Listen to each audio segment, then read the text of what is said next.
How many of you have thought like this? Why do bad things happen to good people? Please raise your hands. Raise your hand high up. Among men, some of them have never thought like this.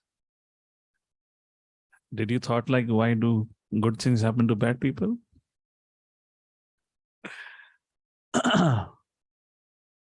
Okay, let's focus. Why do bad things happen to good people? Going back, long back in the history, when Buddhaji had appeared, something very interesting had happened on one particular day in the life of Buddha, the enlightened being. No more Gotham, but now Buddha. He had an ashram outside one particular, you can call it as a town or a village. And a young lady whose husband had already died only was left over with a son, and who also passed away. She was so disturbed. She was running around, she said, I cannot live without my son. I have nobody left in my life. Somebody, please wake him up. Please help me. Please help me. She was going around from door to door. What can anyone do when somebody has died? At that point of time, somebody said, well, we have heard there is an enlightened being who lives in this particular place outside this town. You should go and meet him. So this lady went to meet Buddhaji. She came to Buddha and she said, I have heard so much about you that you have power to bring dead people back to life. You do miracles. You are my God. You are my Lord. Please help me. Buddha said, what happened? And she said, my son has passed away. The only son, I had a husband. He also passed away. I have nobody else. If he does not wake up, I'll have to commit suicide. I cannot live. Buddha said, all right, I'll fulfill your wish. But before that, I want you to do something for me. She said, what? He said, raise your hand like this. So she raised her hand like this. And he said, I want you to go back to the same town from where you have come and go and knock on the door of the house and get me a palm full of rice. She said, that's it? He said, yes. She said, here I go and there I come. He said, wait a second, I didn't complete. He said, I want you to go and get a handful of rice from the household where they have not seen death. In other words, from that household where in that house, nobody has ever died. She said, yes, I'll go and find out. And Buddhaji said, go ahead. She went back, came back to the town. She went on knocking from one door to the second door to the third door. And she said, I need a palm full of rice. They said, yes, but I have a question to ask. Has anyone ever passed away in this house? Oh, yes. My father, my grandfather, my grandmother, etc., etc. And this lady, from morning till evening, she went from almost every single door of that town. And finally, when she came back, she looked very sober, composed. And now Buddhaji asked, so, have you got a palm full of rice? She said, no. So, do you want me to fulfill your wish? She said, no. He said, why? She said, I've understood my lesson. Whoever is born in this world has to die someday. We cannot change the inevitable truths of life, whatever we want to do it.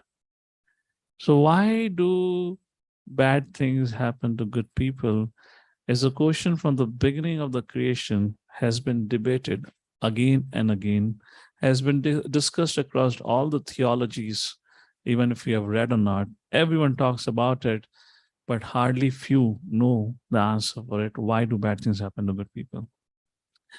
So in today's discussion, which I consider is one of the very important discussion, we're going to speak about some fundamental truths of life. Just like, if, for example, all of you would have come through, let's say, Hinjawadi circle, the Wipro circle, any circle.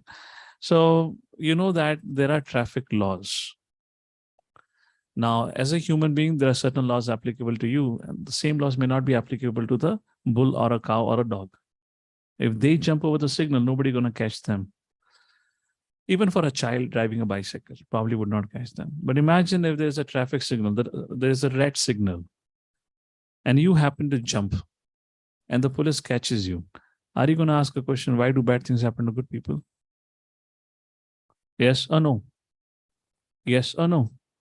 Why you're not asking a question like that now? Because you know that I jumped a signal. Who is at fault? I. When I am at a fault, how can I ask a question? Why do bad things happen to good people? And the policeman will say, well, you have jumped the signal, you have broken the law of the state, of the country, and this is the offense that you committed, and this is the punishment. Let's say 500 rupees challan or whatnot. So any sane man would accept that. I'm not talking about mama type of police wala to whom you give some. You don't go into that. नहीं नहीं मैं तो दूंगा ही नहीं 100 रुपए में निपटा लेता मैं उसको इतना मत सोचिएगा. But you got the concept, right? You would acknowledge, receive your punishment, and because I have done a mistake and move forward. The point I'm trying to make is there are laws which are governing our lives, which are beyond your jurisdiction. And these are the laws of the state which are eventually made by the human beings that can be changed over a period of time. But similarly, there are laws of the state governing our life, the laws of the universe that governs us. The difference between the laws of the state and the laws of the universe is the laws of the state are gross and discussed quite often. The laws of the universe are subtle. Unfortunately, because of the lack of the basic education culture, there is hardly any discussion about it. So imagine if nobody talks about traffic signal, the law of traffic signal. Do you think the traffic signal law would stop working? If you happen to not teach your child about if you jump a signal, you'll get this punishment. If a child jumps a signal when he has grown up or she's grown up, would they get a ticket? Yes or no? I imagine I was a young boy. I had to, for the first time, I had to travel in a bus by myself. That was a local travel within Delhi. And I got into the bus for the first time on my own. I've never, before I had always been with my father if I had to. I got into the bus. My father had told me, if you're going to travel from this distance to this distance, it'll be around 15 rupees ticket. Go to the TC and get your ticket. Or maybe he didn't give me the detail that you go to the TC. So he said, go into that and get your ticket done. So I went and sat in the bus. There were hardly 3-4 people. So I thought maybe the TC will come to me and give me the ticket. So I was sitting, but it didn't happen. I remember at one point in time I was about to get up. I thought, okay, if he's not coming, I should go because, my father have already given me money. Person sitting next to me said, what happened? I said, TC has not come for ticket, so I'm going to go for ticket. He said, oh, don't bother. That doesn't matter. Be seated. I said, okay. I didn't know. He said, I said, okay. And 2 stops before my stop, where I was supposed to get down, the bus stopped, and there the ticket checker got into the bus.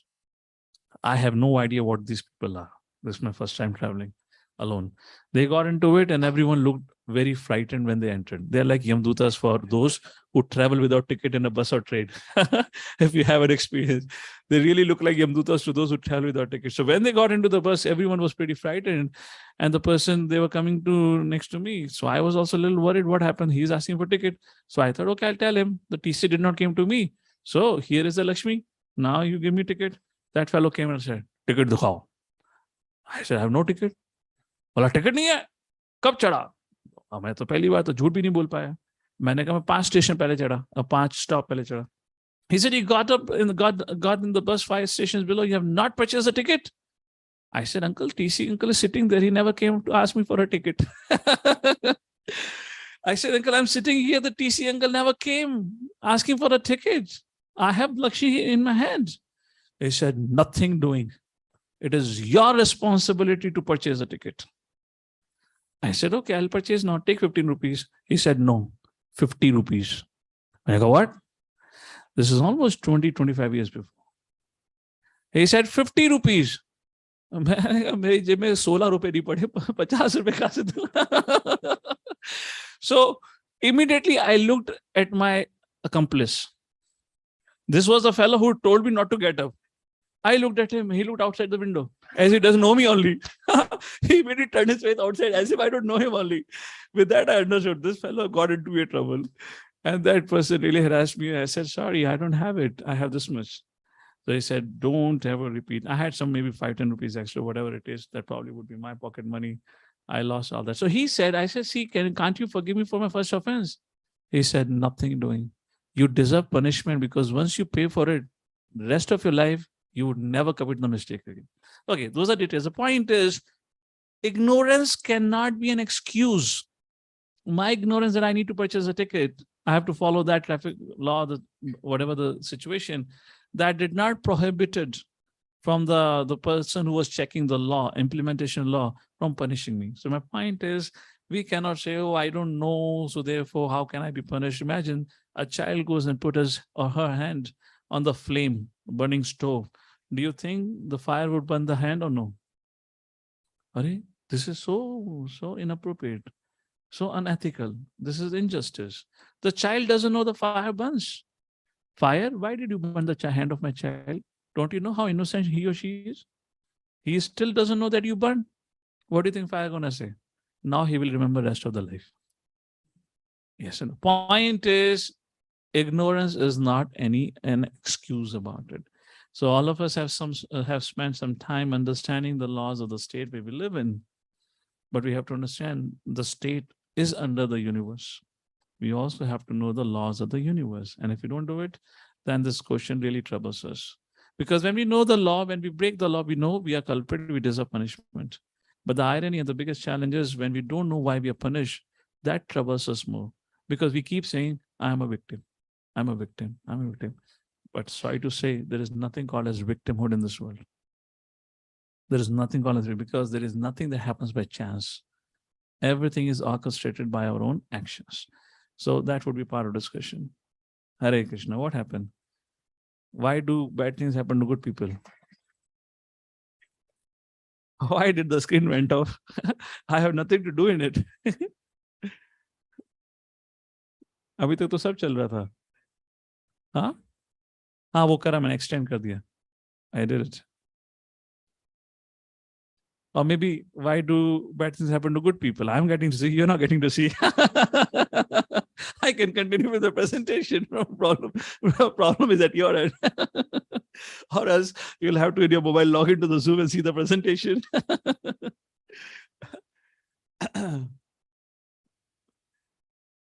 So, why don't we just unplug and plug it back? Something is happening. आ गया बस, हाथ नहीं लगाने का, उठ जाओ अभी. अभी जो होता है वो अपना कर्म है. ठीक है? All right.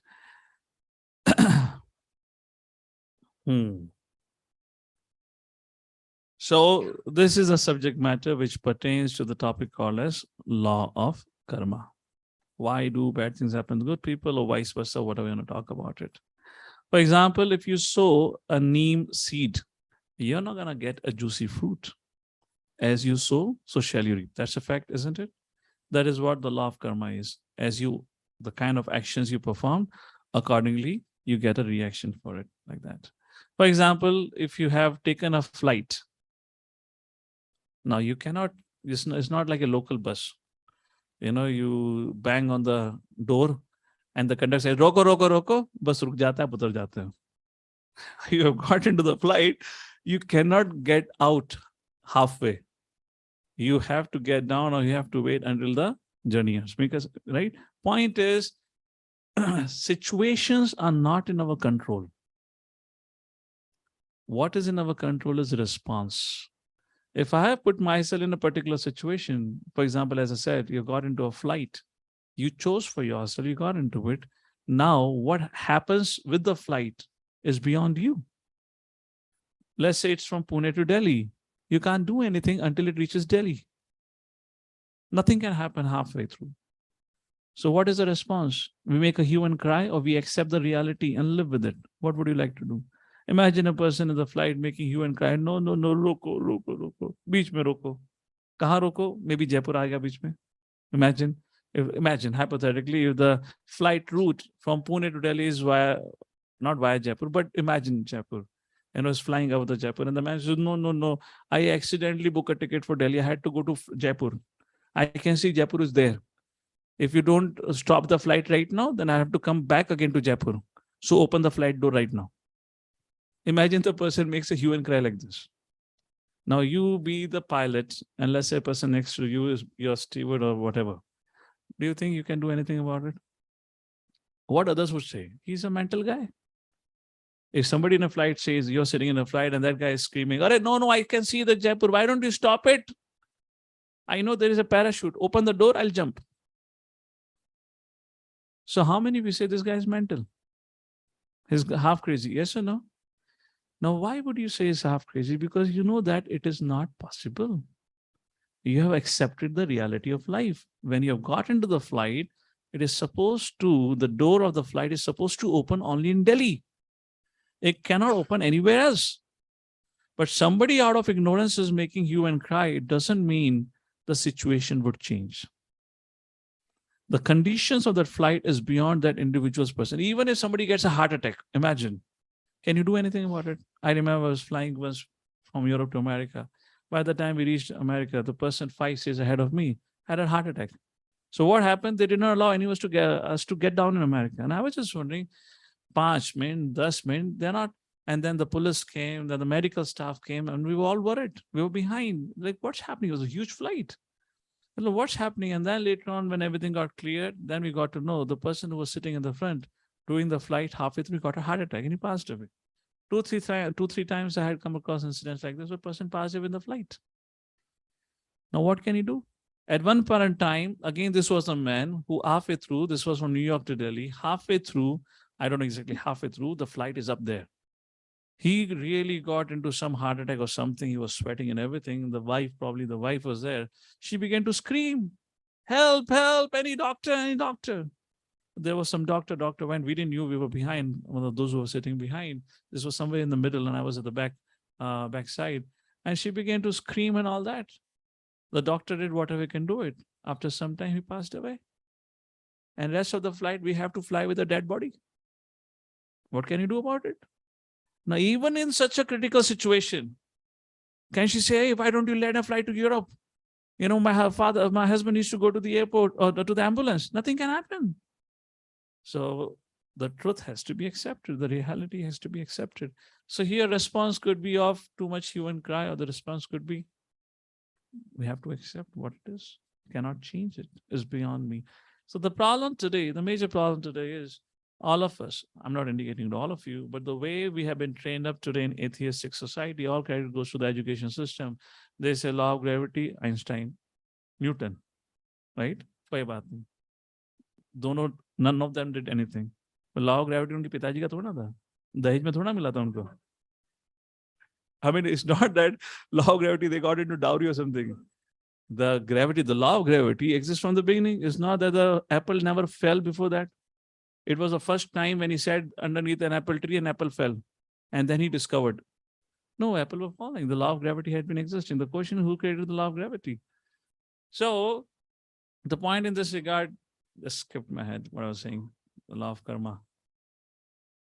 The education system today, if anyone goes to today's education system in general, there is any credit given to God for anything.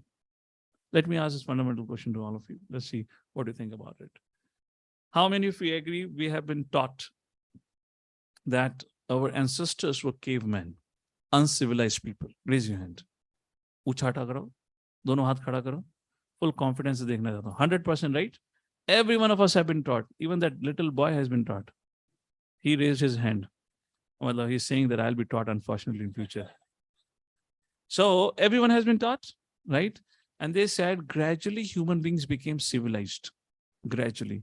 And the major turning point of that civilization was industrialization. That started back in 16th, 17th century in Europe. Then the conveniences, comforter, all that began to start, right? So please tell me, what are the basic needs of a human being to survive? You need a water to drink. You need oxygen to breathe. You need food to eat. Is there anything else? Coca-Cola, Pepsi, Limca? Tea, coffee? So yeah, houses, of course. If not, you can sleep underneath the tree. You'll still survive. Right? This is not the basic necessity. The basic necessity for you to survive is the food to eat, the water to drink, and oxygen to breathe. These are the basic three necessities. Maybe there could be more. Let's focus on these three. So let's go back 500 years ago. 500 is too far off. Let's go 200. Even that is far off. Maybe 100 years ago, we don't know anything. 50 years ago, maybe you can check with your parents. Forget 50 years ago. Let's go back to your childhood. How many of you remember drinking water from the tap directly? Raise your hand. How many of you now cannot even dream to drink water from the tap directly? Raise your hand. Raise your hand high up. Sharmao mat. Now everyone has to drink a filtered water, right? This is the technology is given, which means, are you saying earlier the water was contaminated, we were able to digest, now we are not able to? Now you depend on the filter indicates the water has become contaminated. Yes or no? Water has become contaminated. Therefore, I remember when I was a child, probably his age or maybe his age, whatever, young, one of first or second grade, my cousin mother told me that in future, the water would be sold. I said, "Mazak kar raha hai kya?" Because based on my experience of life until then, I had drank water directly from my kitchen tap, which was free of cost, abundant, no shortage, never there was a shortage. Now my elder brother is telling me, cousin brother telling me in future, the water would be sold. Now water is sold. But is that a advancement of the society or degradation of the society? Is that what your technology have given you, that you cannot have fresh drinking water? But they say technological advancement has made us civilized. All right, if that's not enough, think about the oxygen that you breathe. How many of you would say the oxygen quality today, the quality of air today is far better and improved than while I was growing up? How many of you disagree? Raise your hands. How many of you disagree? Which means you agree that in childhood, the quality of oxygen wherever you lived was far purer than it is today. Raise your hands. This is contrary to your technological advancement. Where is the civilization going? Is that what advancement is given to you? Think about it. Let's go to the last thing, food. If you're a vegetarian, your doctor would have by now prescribed you vitamin D, B12. Go and ask your mother, father. They say, what? ABCD kya bol raha hai tu? Go and ask your parents. Who recommended them ever to take vitamin D and B12? There's no reference that Bhima had to take every third day vitamin B12 or D to become strong. No reference. Now you go to a doctor, the first thing they say, blood test, अरे तेरा D, B12 गया. Check मत कराना, गया already. It's a sad thing. If you're a vegetarian, अगर नहीं गया तो तुम vegetarian नहीं हो. That's another fact of life. See, before Britishers started ruling, they started that whole colonization. India had 4,000. I'm just giving one example. 4,000 varieties of rice. Today, India had only two: basmati, non-basmati. I mean, of course, there are a few others. I mean, any city dweller knows two qualities only: basmati, non-basmati. So maybe in general today, not more than 200 varieties of rice are present. That's your advancement, degradation. You have 4,000 varieties of rice. You can imagine what amount of flavor and taste would it be. And you have less than 200 today. How many of you agree or would disagree? Let's say the quality of food today, or the quality of food which we used to eat in our childhood today, is quite degraded. There is no energy. There is no nutrient. There's only chemicals. Raise your hands. Dono haath khada karo, confidently.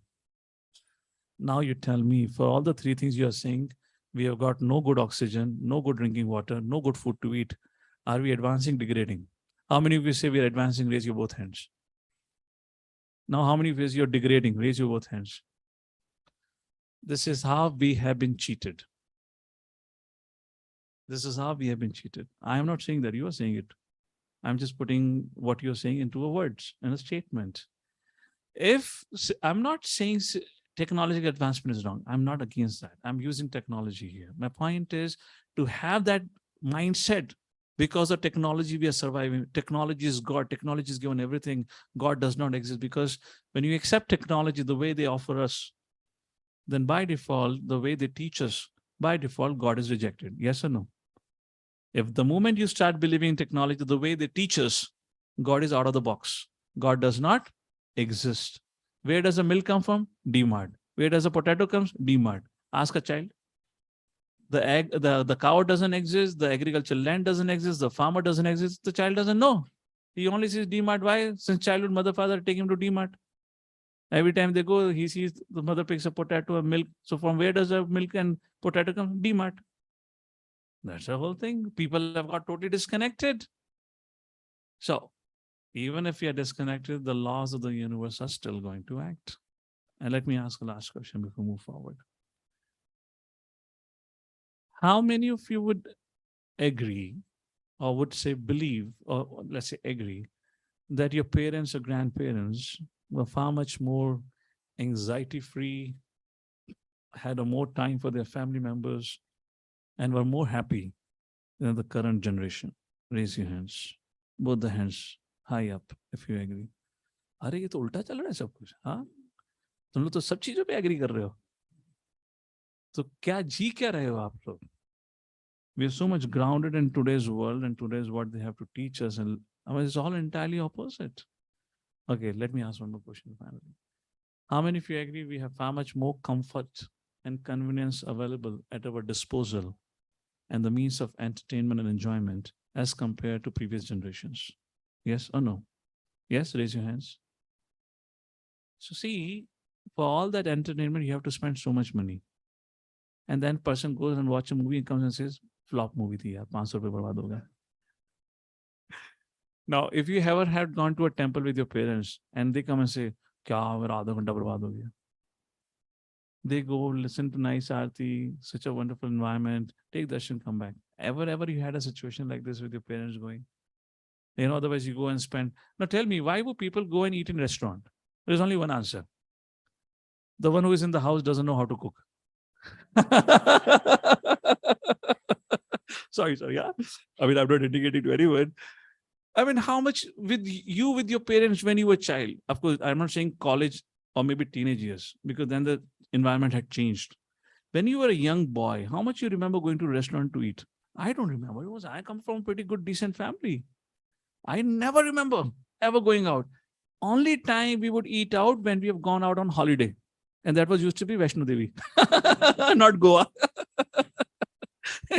Places like Vaishno Devi, Mathura, like that, we used to go, and there you eat. So, I mean, it's a strange world. It's a strange world. And despite all this, having far much more comfort, convenience, and whatnot, people are still, why do bad things happen to good people? My question is, who's a good people now? My question is, who's a good person now? Are we? That's for us to debate later on. So let's move forward. Why do people experience different situations? Let's take a look. Look at the world around you.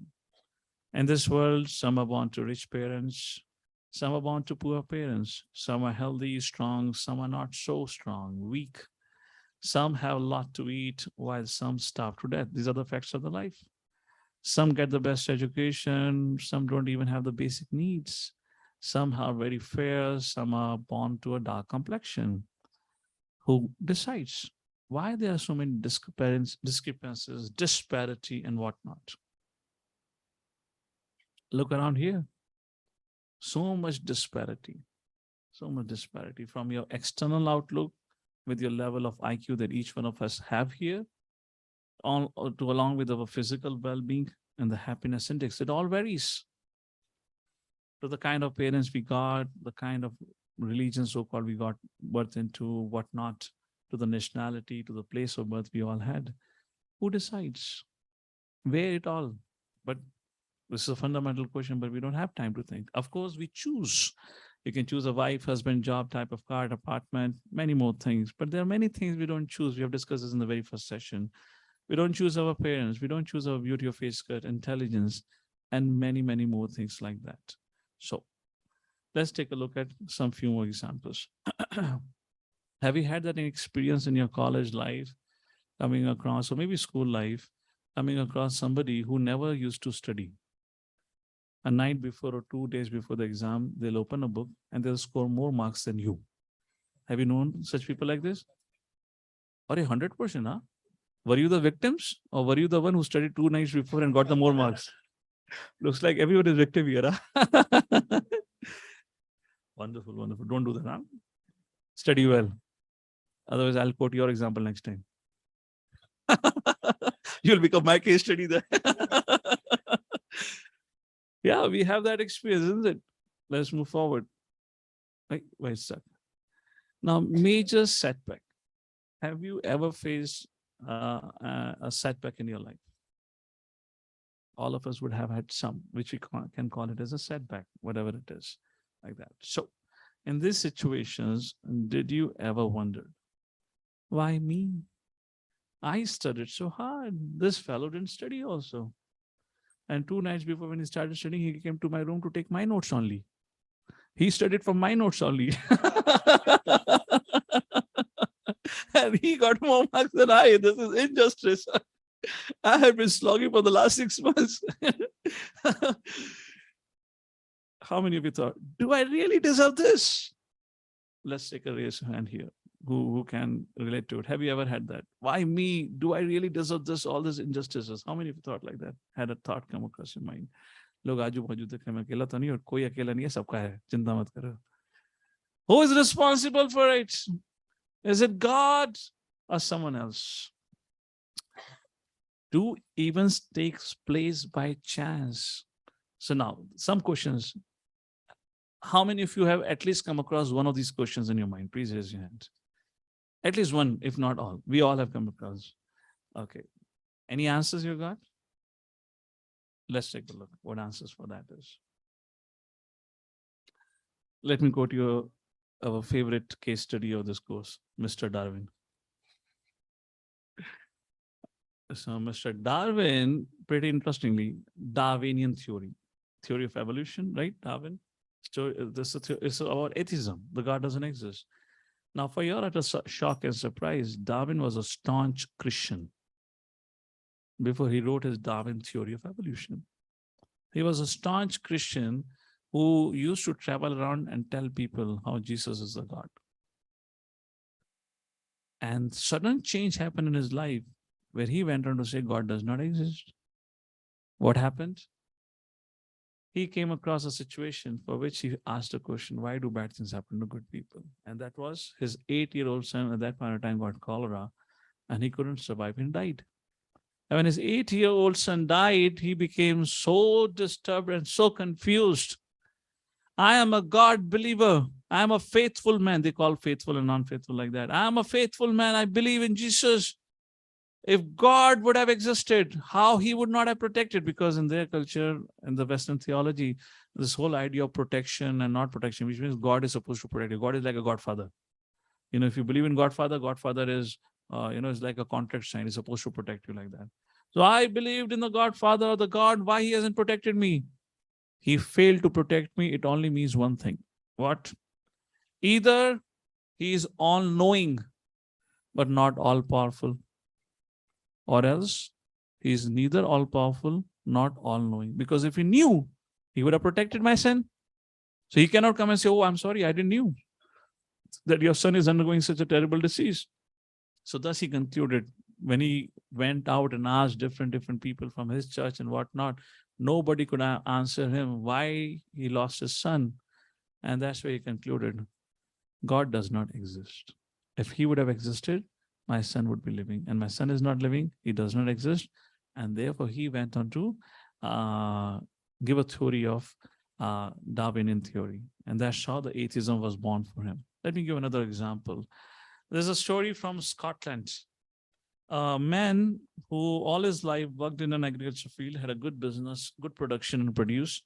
And his goal of life was retired by the age of 60 and with all his life saving, built a huge house for himself. At that point of time, a big ship, a cruise liner was the advertisement came that a new cruise liner is going to be launched, which is going to go for its maiden trip. And the ship, when it was created or advertised, it was said the ship that God cannot even sink. With that advertisement, and there was a lot of buzz about it all around Europe and America. So this man, with all his life saving, he thought, I have worked all my life. I have a decent house. I can go and build a bigger house for myself, stay there, or else, which I have not done with my family, spend a time. Why don't I take my family out on a world tour, vacation? And he spent most of his life saving, buying the ticket on the ship or the cruise liner along with his family. Just 10 days before they were supposed to board the ship, and one of the sons of this man got bitten by a dog.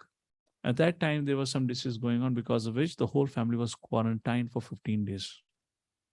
2 weeks quarantine, and with 10 days time, he had to board a ship. He couldn't board a ship, and there was no refund policy because of the ship had already embarked on his journey. It started from America. He was from Scotland. So he lost all his money. And he was sitting in his room and cursing, my dear Lord, why did you do like this to me? You cheated me out of everything. I've lost everything. Which was a ship? This was Titanic. On his maiden trip, lost more than 2,000 people, around 1,600 plus people died on the spot. and almost 800 plus people went missing. So approximate number is 2,400 people. So when he got the news, he said, God, you saved me. I'm so grateful. Because of you, I'm surviving. But the people who were on the boat or the ship, their relatives, when they got to know that all of my family members have died, they said, God, why did you do this to me? And this leads to what we call as confusion or confusion. That everyone is confused who is protecting whom or who is protected by whom. So the question comes here. Is God responsible partially or he is cruel? So let me ask this question to all of you. If I give you three options, whatever is happening in your life, is God responsible? How many of you say yes? Raise your hand. Okay. Is he responsible partially? Partially. Raise your hand, keep your hands up. So let's see who says partially. Partially is responsible. He is not responsible. He is not even partially responsible. Is he cruel in the sense? Whatever happens, if he's not responsible, then who is responsible? Something happens to us. Who is responsible for it then? Let me give you a story. There was a big jamindar in a village who had a big building, big house. And he started a culture where every morning from the top of his house, big building, high tower, he would throw grocery on the ground. And people got to know that, at this place, in this particular area, at 7 o'clock, the grocery falls from the sky. So in the beginning, he was throwing rice bags. So people will come, pick the rice bag, go away. Then he thought, oh, people are not saying anything. They're not saying thank you. Let me increase the variety. He started added rice, pulses and all that. And then the more varieties he added, the more people began to fight with each other. Are kal bhi mujhe chawal mila tha, tu chawal le, aaj main dal lunga. Like they began to fight with each other. So he thought, what is the use? He started giving more vegetables and all that. But in all that, people got so much caught up with grabbing on different things. Nobody ever looked up, kaun phek raha hai, kaun de raha hai. All the gifts in our life are coming from where? Just like the drinking water that you get, from where does it come if I ask you? Raise your hand. Let me ask this question. Where do you get your drinking water from? Raise your hand and give me an answer. Raise your hand. I want you to raise your hand and answer. Yes, mother, you raise your hand first. Rain. Is there any other answer? You have another answer? Okay, river who gets water from rain only. Any other answer? Nature is part of rain. So all of us agree with rainwater. The rainwater which replenishes the underground water tables and the rivers. Fine. Now, who creates this rainwater? The India's meteorological department. In China, this is happening right now. In the southern east province of China, there had been no drought in the history of mankind. From the last few months, there's a drought. And the reason is because they were over-exploiting that nature. And now because there is drought, the riverbeds are completely dried up. Now they're injecting chemicals into the sky to force sky to, throw water. You can see the videos, Google it out. Some of you might have seen it already. So who gives the rainwater? Okay, let me ask this question. Have you done anything to receive rainwater? So how many of you agree I am a mercy case because I am receiving the gift of rainwater in the form of drinking water? How many of you say I'm the recipient of mercy? Raise your hands. Okay. Where does the oxygen comes from? No human being has done anything? No human being has done anything? Human being has only polluted it. So have you done anything to receive oxygen? You're doing deforestation. You're reducing your chances to have oxygen. So do you agree? Again, I'm a recipient of another second most vital need for my sustenance. Total mercy case? Agreed? Let me ask about the food. Where do you get your food from? DMart. I didn't hear that. DMart? Okay, beyond that, you know that. Feed, agriculture land, farmland. Fine? Farmer, farmland. Now, again, where does the food come from? It doesn't come from farmland or farmers also. It comes from the seeds. Unless you have seed, what a farmer and farmland will do? Have you produced the seeds? Where does the seed come from? The nature? So have I done anything in my life to deserve the food? What have I done for the nature? The nature should give me the seeds to produce my food. Have I done anything? We're destroying nature. So do you agree? Even for food, we are a mercy case. All of us are like those villagers who are grabbing the items from the ground, but never looking up to see who's sending it. How many of you agree now? So these villagers were grabbing the items and they were fighting among themselves. This is India-Pakistan border. This is India-China border. This is my rice. This is your pulse.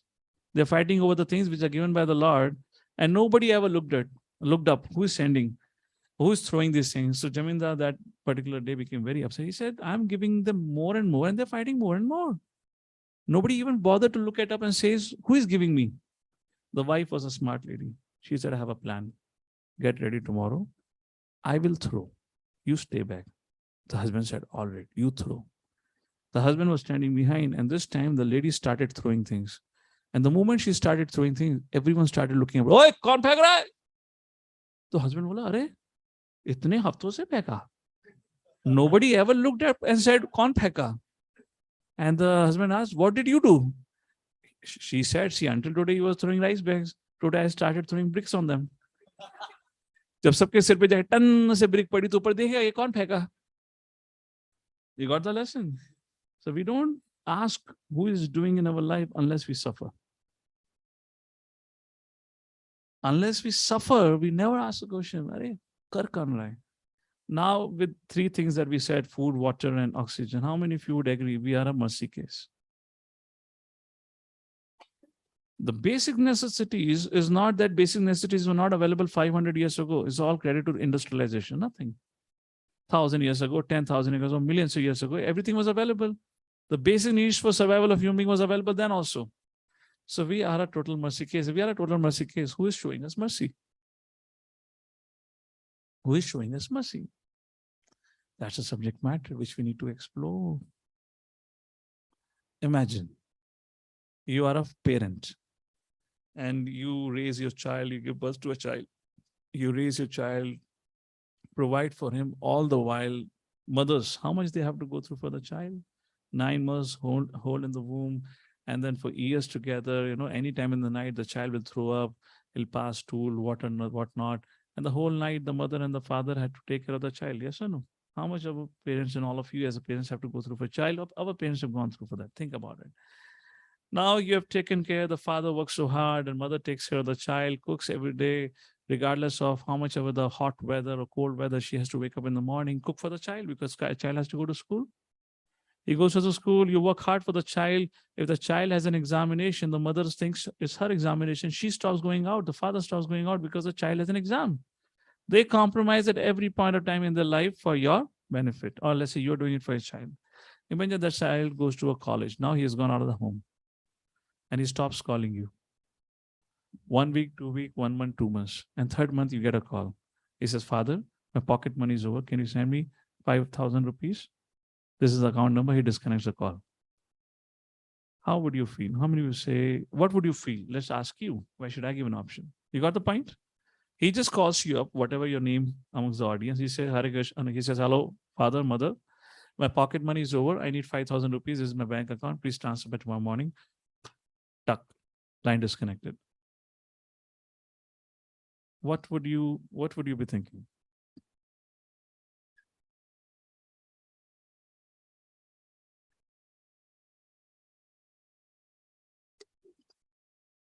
इतना सन्नाटा तो मैंने कभी नहीं देखा.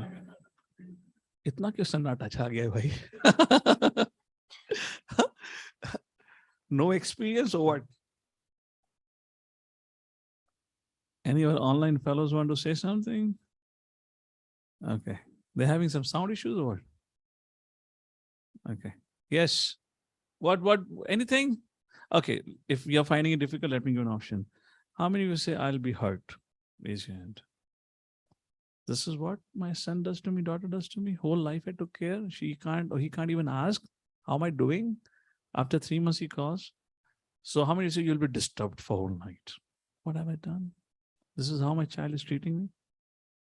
How many of you say next morning I'll wake up and I'll still transfer the 5,000 rupees to his account? Raise your hand. Okay. 1 year, 2 years, 3 years, 4 years. He graduates from the college. And all the 4 years in his college life, he did this to you. Every third month, he'll call you and you kept on surrendering.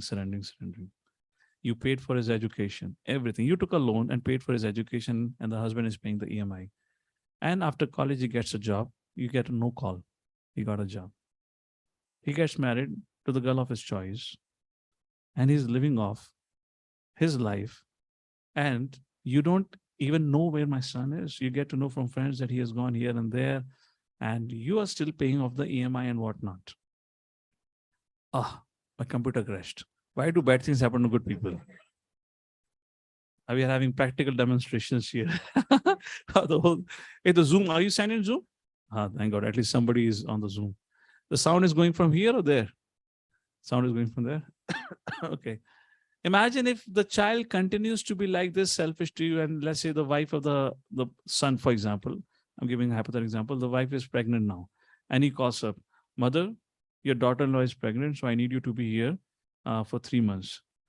So I'm in America, let's say I'm staying in New York, so I can apply for visa, ask father to purchase your ticket, 2 and 4 ticket. So the date is, let's say, 1st November, and your return ticket should be booked also right now only by father, 2nd February. Now, what would you think? How many of you are still going to book a ticket and go? Raise your hand. You're still going to book a ticket and go. You're still going to America घूमने को मिल रहा है इसलिए? अबे तो सारी story line बर्बाद कर रहे हो यार. हद होती है. आओ एक दिन अमेरिका की धज्जी उड़ाता हूँ, तुम्हारे सपने तोड़ता हूँ अमेरिका के. Okay, what happened? I need to sign in the Zoom, right? What is the meeting? Gita inertia? Okay.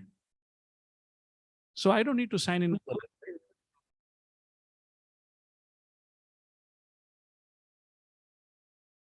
Recording in progress. 1 second. Hare Krishna. And is it going online? Yeah, it's going online. Okay, fine, it's all going on. And my PowerPoint is gone. So point is, you can still continue to do it for some time, but someday, some point, it will be like, enough is enough. How many of you say, if he still continues to be selfish like this, one day you will say, enough is enough? How many of you say, one day you will say, enough is enough? Now, please raise your hand. Imagine our relationship with our eternal mother and father. That's our relationship with them. They're giving and giving and giving. We are asking and asking and asking, but we never ask, can I do something for you? But still they continue to give and give and give, life after life. Think about it. We have our capacity to what degree we are willing to reciprocate with our selfish son or daughter. Look at the Lord. Now, some of you are still confused, the Lord exists or not exists. That's a different thing. We have already established Lord exists. We have already established who is the Supreme Personality of Godhead. But look at, so there's certain things that we all need to, kind of understand in this regard. Am I making some sense to all of you, or you're confused now? How many of you with me on the same page? Is it okay?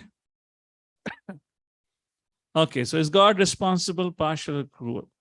So wisdom of Bhagavad Gita helps us understand this riddle. There are 5 major topics in the Bhagavad Gita. Hey, what is the time of the class? Up to 7:30, right? I just started it. Ishwaraha, God. Jiva, living entity. Prakriti, material nature. Kala, samay, and karma. Ishwara, Jiva, we have discussed. Prakriti and karma will briefly discuss here. Kal, I'll just make 1 or 2 points. Time is insurmountable. It's called Kal Chakra. It's always ticking. The cell may get spoiled, but the time never stops. For you, it may look like, oh, 7 baje. 1 घंटे पहले 7, अभी भी 7. But the universal time keeps on ticking. And the time is all devouring, all powerful. It is a time which takes us from the cycle of birth, growth, maintenance, byproducts, old age, and death. What is the thing? It is a time cycle which is taking us. So time in this world destroys everything. That's a fact of life. All right. Let's take a look. So Lord Shri Krishna is Sat Chit Ananda, which means eternal, full of bliss, full of knowledge. Chit means full of knowledge. Ananda means full of bliss. Sorry, this is a little bit off track. Sat means eternal, Chit means full of knowledge, Ananda means full of blissful. So does Jiva is also, the nature of spirit soul is also Sat Chit Ananda. But we are not experiencing eternity. We are not experiencing full of knowledge. Neither we are full of bliss. The question is, why are we suffering? Is there anyone who experiences eternity in this world? No. Is there anyone who is full of knowledge? No. Is there anyone who's full of bliss? That's our nature of the Atma, but we are not experiencing that. So the question is why we are suffering. Or to say, who is responsible for our situation for that reason? Is it Lord? Is he responsible? Once again, the same question. So Vedic paradigm on this subject matter is the Lord has two kinds of role. Aham bija prataha pitaha. Bhoktanam yaganatapasam sarvalokamayesham suradam. What is that? Suhridam sarvabhutanam. So he's our loving father. Suhridam sarvabhutanam. Suhridam. He's the best well-wisher.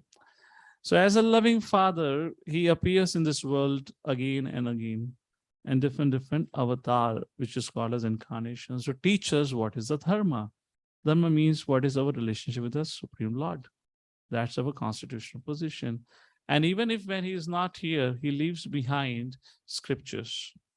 And to teach that scriptures, then he sends his own, you can call it as trustworthy representatives who appears as acharyas to teach us what should be our relationship or who we are and what is our relationship with the Supreme Father.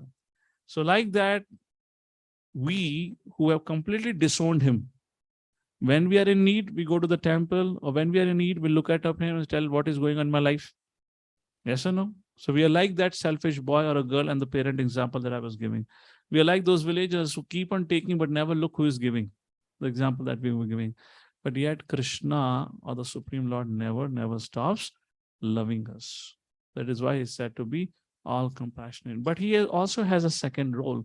And the second role is of a judge. Sometimes, not sometimes, God is also compared to a judge. For example, any law of a nation, or for any nation, every nation, let's say every nation has certain criminal laws. According to time, place, circumstances, and activity, the kind of a crime is done, the punishment is given. Yes or no? The judges cannot be held responsible for the verdict. The verdict is given according to what crime you have performed and in which location you have performed, which country it is. Accordingly, there would be a punishment for that. So, Bhagavad Gita Krishna says, Sarvasya chaham hidi sannivishto mataha smrita jnanam apohanam cha vedaye cha sarve rahameva vidyo vedanta krit veda vid eva chaham Sarvasya cha aham Hridi Sannivishta. Sarvasya means of all living entities. Aham means I. Hridi, Hriday, Sannivishta. I am residing in the heart of every living entity. Mataha, from me. Smriti means knowledge. Smriti means remembrance. Jnanam means knowledge. Apohana means ignorance, which means forgetfulness. Krishna says it all comes from me. Vedaischa sarvair ahameva vedyo. I am the one who knows complete Vedas. I am the one who created Vedas. Vedanta krit vedavid evacham. And the goal of the Vedas is evacham, to know who I am. So Krishna residing in the heart of every living entity. You see the picture? Lord Vishnu residing in the heart of every living entity as Paramatma. He acts as a judge according to the actions that we performed. Now we can hide, we can deceive, we can cheat the laws of this country. We can provide false evidences. But can anyone teach Super Soul who is residing in the heart of every living entity?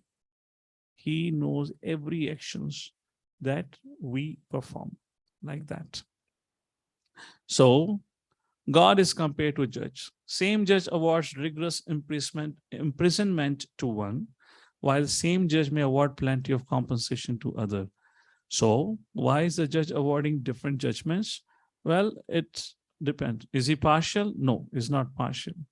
Krishna says in Bhagavad Gita, I am friend to all living entities. I'm not partial to anyone. Samaham sarva bhuteshu na me dveshvasti na priya ye bhajanti tumam bhaktya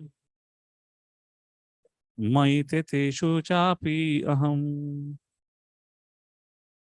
Samoham. Samo means equal. Aham is I. Sarva bhuteshu. To all living entities, I'm equal. Name dvesh. I do not envy anyone. Asti napriya, nor anyone is dear to me. Just like a sunlight.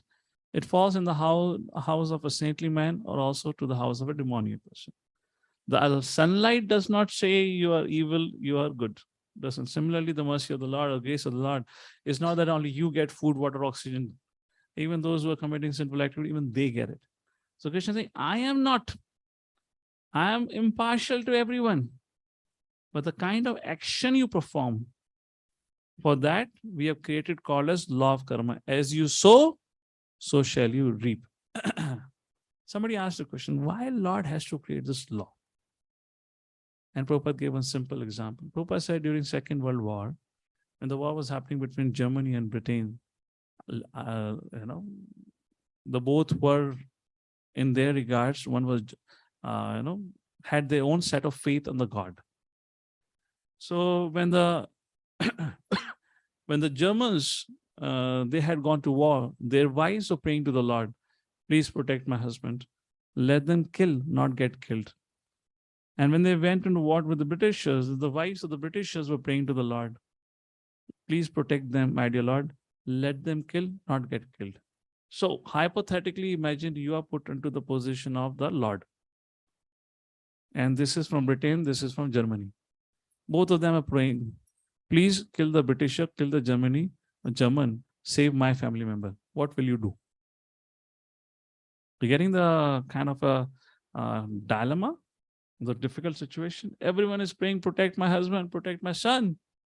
Let him kill, not get killed. Now, what would that person do? The matter of fact is, there is a fight. One person has to die. Whichever side dies, that side is going to become atheist. You do not exist because you didn't protect it. So Lord knows that also, that I would lose my followers. My YouTube followers will become less. Some people are going to unlike me because I did not fulfill their desire. So what will you do? Any thoughts? How many of you said, I'm good being a housewife or an IT engineer? That is a difficult position. At least nobody comes to me with this kind of a request. Any one of you, what would you say? What would you like to do? Because this cannot be resolved, therefore Lord created a law of karma. Let me be samoham sarva bhuteshu name dveshtyati na priya, which means I am not going to interfere in your life. I would give you the things to educate you. If you don't want education, it is your problem. So you will be held responsible for your action. As you sow, so shall you reap. Now, nobody can say God is responsible or somebody else is responsible. Is it making sense? To resolve this dilemma, therefore the law of karma was created. The judge gives different judgment according to the activities of the individuals and the laws of the land. According to what? The activities of the individuals. Like that, the judge gives the order. So what is the definition of law of karma? As you sow, so shall you reap. Like that. Now, karma, we're just discussing the very introduction of the law of karma.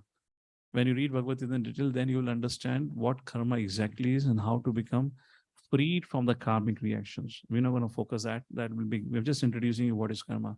So let's take some FAQs on karma, frequently asked questions. First, what are the different kinds of karma? There are three kinds of karma. Vikarma, akarma, karma, vikarma. As shows the traffic signal.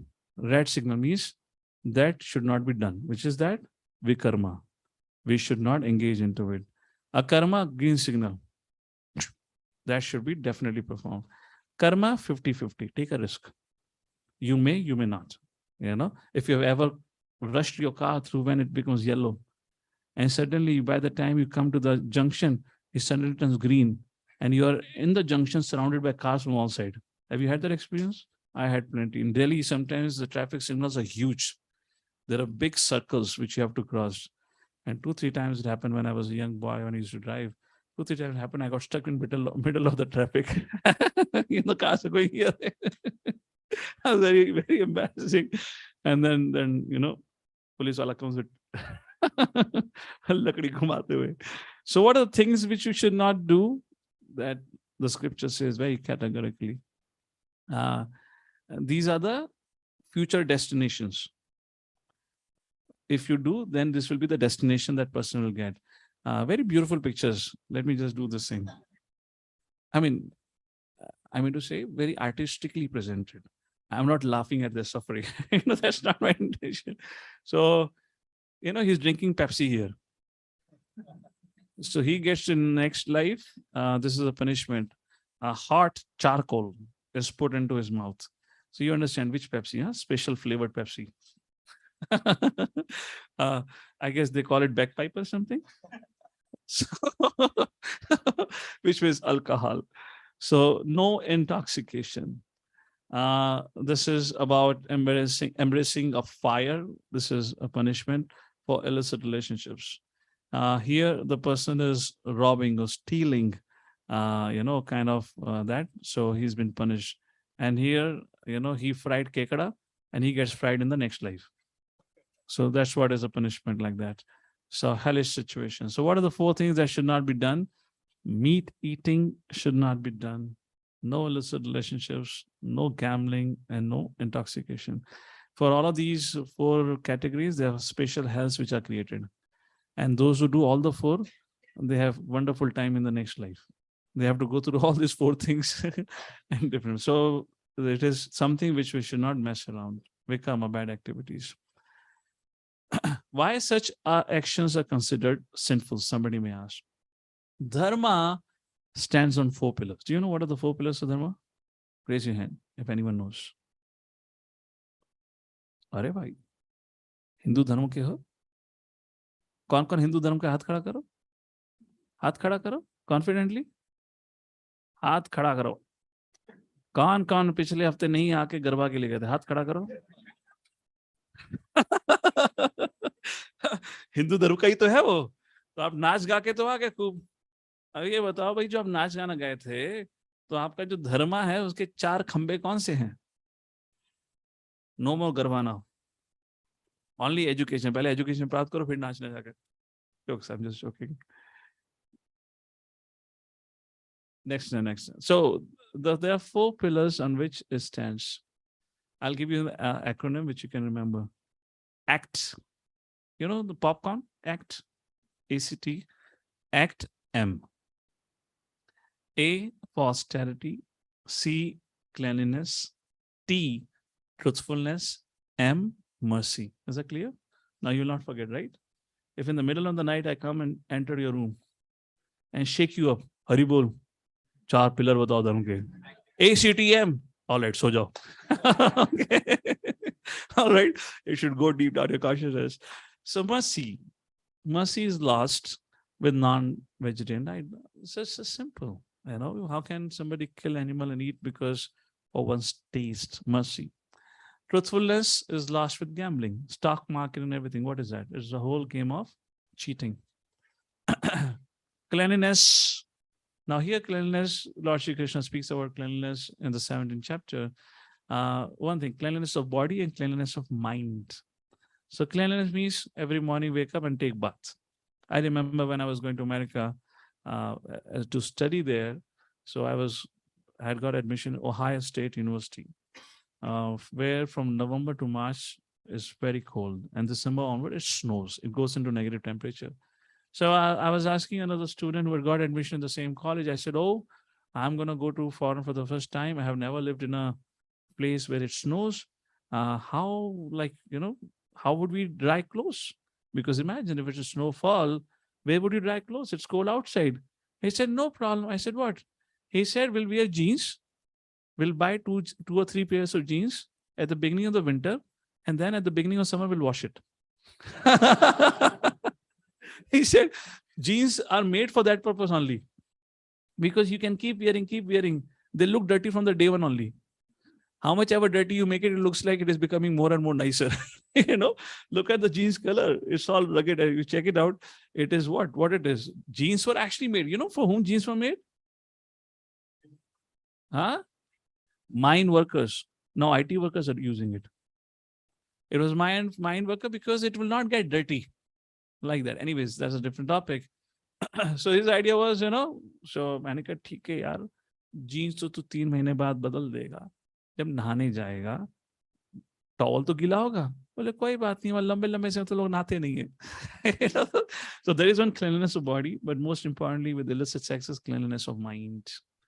Mind becomes very contaminated and corrupted with all these illicit thoughts. That is cleanliness. And then A for austerity, the control of mind and senses. That comes with, if somebody engages in this intoxication, that is kind of lost. Prabhu, you have Haribo, this plug has moved. Plug that back. That's it. And now you, बस और मत हिलाओ तुम कुछ. अरे हाथ हटाओ. बस. तुम लोग थोड़ा साइड हो जाओ. Haribo, move here. Move quickly. Then you should plug hard. उसको दोबारा plug करो उसी को बस. और किसी को मत हिलाना. सब कुछ हिल जाएगा. That's it. अभी हिला तो ऐसे पकड़ के बैठना. So that was about vikarma. Then there is something called as karma, which means pious activities as recommended in the scriptures. This is law of karma we are talking, by the way. We already established there is no excuse to ignorance. To say that I don't know, then how can I be punished? What happened there? Hare Krishna, Hare Krishna. As long as they're getting the audio, that's okay. You fix the video, whatever's thing.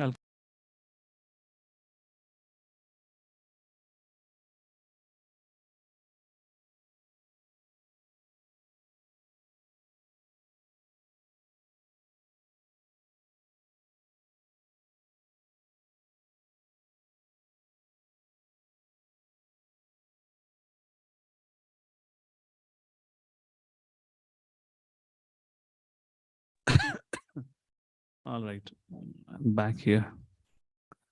What was I saying? Yeah, so that is called as the activities which are recommended in the scriptures. And there is something called as akarma. Just like Arjuna's fighting in the battlefield did not accrue him any sinful or any pious activities because he did it on the instruction of Lord Shri Krishna. Mai sarvani karmani sanyasya dhyatma chetasa. Nirashe nirmamo bhutva yuddhasva vigata jara. Krishna said, I want you to fight. Give up your laziness, get up and fight. Arjuna did that. He didn't accrue any good or bad results for it. That is called as a karma. For example, if a soldier representing government of India, representing our country, is sent onto the line of control, LOC, and in defense of the country, he kills the soldiers of the enemy side, would he get any punishment for that? But he comes back to his home and he gets into altercation with his neighbor and he punches his face and he kills him. Would he get punishment now? So when it was done under the direction of the authority, which means government, the government of India, or for the government of any country, then it was justified. But when somebody did something on his own, then it was considered a sinful act. So that is what the concept of karma is. You don't get any pious or sinful reaction. Why we should focus on karma? Again, I'm just introducing the subject matter. I know this is subject matter of detailed study in Bhagavad Gita. Why? Because even pious activity binds us, forces us to take birth again in this world. We have already discussed. We have not discussed here, right? Or we discussed about spiritual world? No, nothing, right? Okay. So we think this is the world that we have, but there's a world beyond this called as spiritual world. And science, it is called as anti-material world. In 1954, two scientists for coining this theory, anti-material world, won the Nobel Prize in physics. You can check it out. And that anti-material world in scriptures is called as spiritual world, where everything is Satchitananda. So if somebody performs pious or impious activity, he's forced to take birth again in this world. That's the point.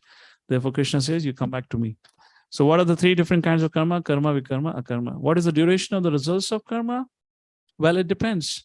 Just like with ATM, there is an instant karma, and there is something called as delayed karma, like a check. Like somebody slaps you, there's a lot of potential that you may get a response pretty quickly. Somebody commits a serious crime, then the law will get into an action. He would be put behind the bar, the court case will go, and then when it is proven somebody has killed somebody, then he may get the reaction for it. This is called as delayed karma. So both, there are certain things for which you get reaction immediately. For certain things, it comes on its own accord. Even if somebody is able to befool the laws or the lawmaker of this world, but they cannot befool the lawmaker of this universe. Everything is noted down in the diary of Yamarajji. If I do not know the law, still karma works. I've given you enough examples for it. Yes, it works. Ignorance is not an excuse. Sometimes people ask, does a good and bad karma nullify each other? No, it doesn't work like that. If you perform 5 good karmas, you get 5 reactions for it. If you perform 3 bad karmas, you get 3 separate reactions for it. 7 and 4 is that separate. Now, why do bad things happen to good people? So example is of silos. The silos are nothing but big tanks where people store grains. So in village in those days, even if in your homes, mothers would have one storage room where they would have a big container where they would fill up with rice and grains like that. So generally these silos have an entry point on the top, and at the bottom they have a pipe. You remember they had this, you plug it open, you swing it, and there was a pipe whose mouth would open and all the grains will come out. So imagine in the first year you have filled that silo with the bad grains. Second year, you fill it with a good quality. And third year, you fill it with the best quality. And imagine on the third year, your young son was watching you filling up that silo with the best quality grains. And now on the fourth year, you decide to take out some grains from that storage facility called as silo. And your son is along with you. You swing open the lever and the pipe at the bottom opens. From it flushes out the grains. What kind of grains is going to come out? Are you sure? Why bad grains will come out? Because that was put for the first time. Now, what do you expect the son is going to say? Father, you had put the best of the grains. Why are you getting the bad grains? Is that a valid question asked by the son? Yes or no? Because he only had the experience of third year, not the second and first year. Similarly, all of us only have the experience of this life. We have no idea what we did in our previous lifetimes. But the law of karma does not only give you results within this lifetime, it goes on multiple lifetimes. If you did not had any karma from the previous lifetime, there is no question of you getting a birth in this world. Just like when a child is born, if you go to a good astrologer, he will tell everything about the child. Are you aware of this? If anyone have visited, or let's say for you, your parents would have visited, they'll tell you, when he would have successful time in his life, when he would have a little tough time in his life, health would be very spoiled. And up to an extent, they can tell you in which year and what situation this boy will pass away or the girl would pass away, this much. Now you tell me how the astrologer knows everything about you. The movie has not started and he has told the whole storyline of the movie. That is called as prarabdha karma. The science of astrology has a means to figure it out what all your activities would be, or what and how the karma is going to act on you. So if you did not have karma from previous lifetime, there is no question of this prarabdha karma now, na? So this is a multiple lifetimes. It doesn't function across one lifetime. So therefore, 2 types of result: instant reaction and delayed reaction, which means in the future lifetimes will get it. For example, the Dhritarashtra, why his 100 sons died? Because many, many lifetimes before he was a hunter who had shot down the 100 eggs of a bird. Now, to be able to have 100 sons, he had to accrue enough piety to be able to give birth to a son, because son is said to be putrayate, one who delivers one's fathers and forefathers by performing pindadan. When it comes to girl is said to be a dhan, which means she goes to the house of another person. So it's not that there's a disparity, but the point is, it is a son who does the pitradan. That's the whole Vedic understanding. So now Dhritarashtra to have the ability or the karma, pious karma to have 100 sons, it took him many lifetimes. When he was born as Dhritarashtra, In that lifetime, he was able to get 100 sons, but that there was one bad karma which was lingering. That bad karma was which dictated because he had killed 100 sons of a bird, the eggs. So when he would have 100 sons in his some lifetime in the future, they would also be killed. That is what Vyasa told Dhritarashtra and Gandhari, why your 100 sons were killed, because many lifetimes before you had done such. Why Draupadi had 5 husbands? Why Draupadi had? Because in a previous life, she was a daughter of Brahmani who had worshipped Lord Shiva, and Lord Shiva appeared. She said, I want my husband who is the most dharmic. I want my husband who is the best woman. I want my husband who is the most strongest. I want my husband who speaks the most sweetest. And I want my husband who is the smartest of all. He said, I bless you with 5 husbands. She got frightened. Arey, never ever in the history a woman had got married to 5 husbands. My dear Lord Shiva, what kind of blessing you're giving? Lord Shiva said, I'm so sorry. There is no man in this world who can have all these 5 attributes. I can have 5 husbands having this kind of attributes. You want the best of all this? She was completely, this whole plan flopped. How can I go back to my father with 5 husbands? I'm a daughter of a Brahmana. So she said, can we do some कहते हैं negotiation? Shiv जी बोले बोलो क्या negotiation चाहिए तुम्हें? बोला इस जन्म में 1 दे दो, 5 अगले जन्म में दे देना. So she said, Tathastu. You'll get 1 husband this lifetime, 5 husbands next time. She thought, Agla janam kisne dekha hai?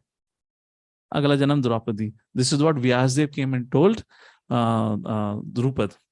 That your daughter who you born now was a daughter of a Brahmana in previous lifetime where she had got a blessing from Lord Shiva that she would get 5 husbands like this. And who are the best of the Dharma? Yudhishthira. Best woman, Arjuna. The most strongest person, Bhima. The sweet talking and the most beautiful person, Nakul and Sahadev. Like that she had. Many examples are there. So, क्या करूं मैं कि ये सब जानकर मेरे जीवन में क्या परिवर्तन आने वाला है? So the most important point is human life is like a train junction. You know, junction where you have trains for different destinations. There are stations, but junctions are different, where the train comes from different sources and goes to different destinations. Human life is like the train junction. Junction is a place where you can make a choice to decide where you want to go. And that is what human life is. Not the animal life, not the plant life, not the bird life. When a living entity have gone birth into that species, there is no question of choice. They have to go through the cycle of evolution, which is pre-decided by the nature until they get a human birth. But human birth can give you exit from this cycle or else continue with the cycle. So a passenger who wants to board a train needs 2 things. First, he has to have a desire to travel, which means you have to have a desire to go to the destination which Krishna is recommending in Bhagavad Gita. Yad gatva na nivartante tad dharma paramam mama. My abode. I want you to come to my abode. Na tadbhasate suryo na shashangana pavaga. That abode does not require any light. It's self-illumined. There is no birth, death, old age, and disease. It is full of bliss, eternity, full of knowledge. Arjuna, I want you to come there. So before you board the train Vaikuntha train, you have to have a desire to board the train. So that's the first thing. And second, a balance to purchase, which means a karma. So here, what is needed? A karma is called as spiritual credit, a spiritual action. So as we start to perform a karma, which means a karma means leading our life according to the directions of the Lord, for the pleasure of the Lord. When we begin to lead our life like that, then we accrue spiritual credit. And we have enough credit to purchase a ticket, then we can board this train and move ahead. If we don't do it, it is mentioned, samsara chakra etasmin jantura jnana mohita brahmayam sukham ja dukkham cha punkate sarvatra sarvada. How many of you have sat in a Ferris wheel? It is a little excited when it goes up. When it comes down, how many of you felt like, have that experience? The bubbles being forming. So when you came from the lower species up to the highest species, that human form of life, you're excited. But if somebody has to glide down, it would be a very, very terrible experience. So it is said, samsara chakra etasmin, the living entity, jantur moha, Ajnana mohita, out of ignorance, this living entity is moving around in this Ferris wheel, which is going up to down. Brahma bhuvana aloka. From the topmost planet to the downmost. Brahmayam sukham cha dukkham cha. And in this samsara chakra, he's experiencing sometimes happiness, sometimes distress. Bhunkate sarvatra sarvada. Deluded by ignorance, the living entity wanders in the forest of this material world, enjoying the happiness and distress resulting from past deeds everywhere and at all times. Another very beautiful verse that comes in 6th canto. Gunaha pravaha etasmin kahashapa kono anugraha kaswarga naraka kova kim sukham dukham evava. It is said, Guna pravaha etasmin. This world is compared to the waves in the ocean. Gunha prabhava etasmin kaha shapa kava kanu anugraha, which means somebody who's already been tossed by the ocean wave. What is curse and what is blessing for him? What is curse? Imagine you've been tossed in the ocean wave and you get a call. You got fired from your job. Does it make a difference to you? Abhi jaan ka nahi pata tu kya fire ho gaya. Yes? Imagine that is curse. Imagine you get a call. You got promoted. You're the CEO. Kya karunga? I'm already about to drown. I'm been tossed by the ocean wave. I'm in the middle of the ocean. What will I do? So kahashapa konu anugra. There's no meaning of a curse and a blessing then. Ka swarga naraka kova. Imagine your visa has been on hold for last 5 years to America. And now your visa is sanctioned. Well, what can you do? You're in the middle of the ocean.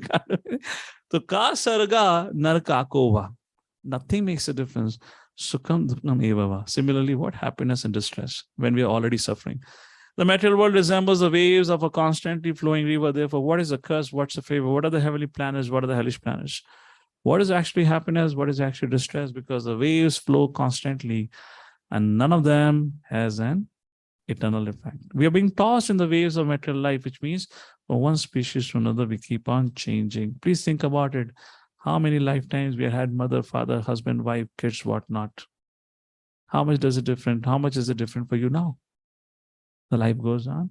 Do you think you got married for the first time? Do you think you become an engineer for the first time? Do you think you got this body for the first time? Or are you experiencing being male or female for the first time? We have gone through hundreds and millions and unlimited times. And every time when we get a body, we think, aha, yahi hai right choice, baby. I'm going to explore all the options in this lifetime. It's the same thing. Therefore, Prahlad Maharaj said, is tasting the, chewing the chewed. Have you remember those bamboo, bubblegum aata tha? Boomer. Yeah, I mean, it's a long time. I remember. Boomer. You know, when in the beginning you bite it, it gives you juice. And when you keep chewing it, it becomes very disgusting. That is how Prahlad Maharaj says the life of a materialist in this world. Chewing the chewed, which means you are chewing the bubble gum which has been chewed but dozens of people before, which means there is no juice. And you're thinking, thoda sa nikalunga main. Thoda sa nikhal hi lunga main. Yahan pe adjust karunga. And nothing. So it is said, life is a preparation and death is an examination. So we should try to harmonize rather than waste our life in confusion, or else we'll be punished like a ticket collector. Punish me. We should always remember the Lord is all loving and willing to guide us only if we are willing to act like Arjuna. We're willing to accept him in our life. The Lord is always present to guide us. So that's the whole message about this discussion. Of course, there is another part of discussion about this material world versus spiritual world. We are okay. Let me ask for this thing, because this being the last session, can I take quick 5 minutes more, or should we just pause it? It's already 7:35. So we are a part of democratic nation. Democracy means vote. So how many of you think we can go 5 minutes more? Hey, Haribol, you guys need to move here. This will get spread. Move. There's a lot of space here. Go there. So please give me a vote who thinks we can go 5 minutes more. By the way, this is my 5 minutes, not yours, huh? So I don't know what is, so which means when I say 5 minutes means it is according to me 5 minutes. I'm just joking. Okay, I don't know if I knew. So very interesting that happens in Bhagavad Gita. I'll be quick with this. As I said, Krishna says, Yad Gatvana Nivartante. Beautiful, beautiful concept. In Krishna, in Bhagavad Gita, Krishna in 15th chapter, verse number 1, he says, Urdhamulam madashakam ashvatam prahurapyam chandam yasya parnani yastam veda savedavet. Krishna says there is a banyan tree that has this urdhamulam, the roots upwards, adhashakam, that has branches downwards. That is called as ashvatam, prahur abhyam, and it is eternal. Have you ever seen any tree that has root upwards and branches downwards? Anyone? Anyone? Where have you seen? If you have seen the tree. Have you seen the tree ever? You have seen the tree at the bank of the river. At the bank of the river, when you see in the reflection in the river, what you see? The branches are downward, the tree and the root is upward, right? So which means here Krishna is, in this chapter, Krishna is speaking about the material world.